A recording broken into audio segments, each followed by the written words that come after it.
Knock at the Cabin, directed by M. Night Shyamalan. While vacationing at a remote cabin in the woods, a young girl and her parents are taken hostage by 4 armed strangers who demand that they make an unthinkable choice to prevent the apocalypse. Confused and scared with limited access to the outside world, the family must decide what they believe before all is lost. Alright guys, so I'm pretty sure this is going to be a polarizing statement, but for me personally, I don't feel like M. Night Shyamalan has had a bad film since like After Earth. That was trash. And maybe The Last Airbender, of course. That was trash too. But that's about it for me personally. Everything else has been mid to good to great, honestly. So basically his last 4 features leading up to Knock at the Cabin have been guilty pleasures for me, or just great films in general, in my opinion. And while I'm at it, I might as well go ahead and put it out there, Knock at the Cabin was another winner for me. Now this wasn't a completely original M. Night screenplay. The story was actually based on a book called The Cabin at the End of the World, and there were a couple other writers for the screenplay of this film also, I believe. But besides that, if you didn't know who directed this movie and you watched it, it pretty much has Shyamalan's signature just written all over it. So yeah, if you weren't a fan of his work in the past, I really don't think that this will be the movie that will win you over. Now, like a lot of M. Night's films, Knock at the Cabin is very thought-provoking, it's eccentric and also quite ominous. And it also provides some pretty good comedic relief here and there with some f***ed up stuff thrown on top of that, but it all works for the most part. I would say the most interesting thing about this movie is that it's exactly what it says it is.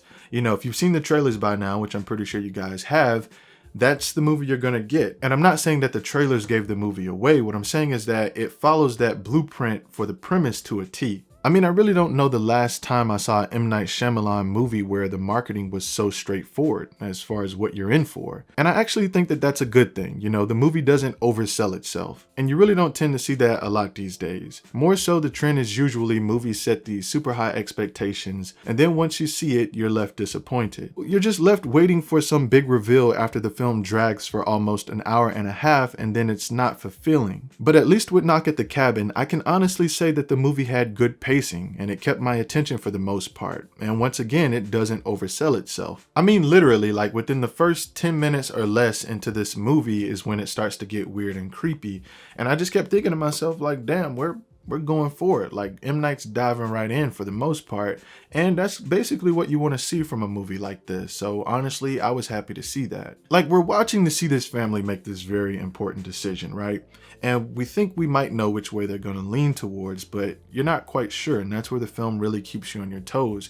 And I think that really works well for a movie like this, to just keep the premise just laid out on the table. And there really isn't any shocking surprises throughout this movie. Like I said before, it tells you exactly what it is. What I wasn't too crazy about were the performances. They were mostly good, so I don't really have any major complaints there. But I don't really know if I truly cared about the well-being of any of the characters in this film outside of the little girl. You have both sides arguably making a very strong argument to support whether or not if they should or should not make this choice to save the world. And although this big group conversation is quite interesting, I never really found myself that invested in their sad stories. I mean, I don't know, maybe I'm just a cold bastard. Or maybe some of the performances actually weren't that great. I'll let you guys be the judge. And I can't end this review without talking about Dave Bautista, because although I love The Rock, and John Cena isn't bad either, he's been doing pretty okay with his acting career so far, but Dave Bautista is the best all-around wrestler turned actor. I don't care what anyone says, it's the truth.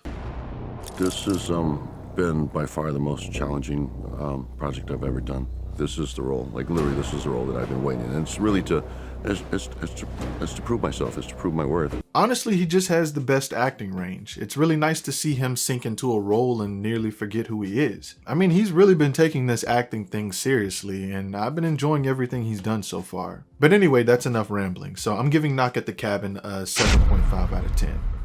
I should probably give it an 8, but I don't know. For some reason, an 8 just doesn't feel quite right to me. Although I did enjoy the film, there were just certain visceral things that I didn't feel while watching this movie. But I was definitely very much invested in seeing the outcome of this film, plus it held my attention and it kept me entertained. And if you're an M. Night fan, then you should certainly go out and go see this movie this weekend. I don't see why you wouldn't. It's a solid movie. But there you have it, and if you guys enjoyed the content, then as usual, you know what to do. Thank you for watching.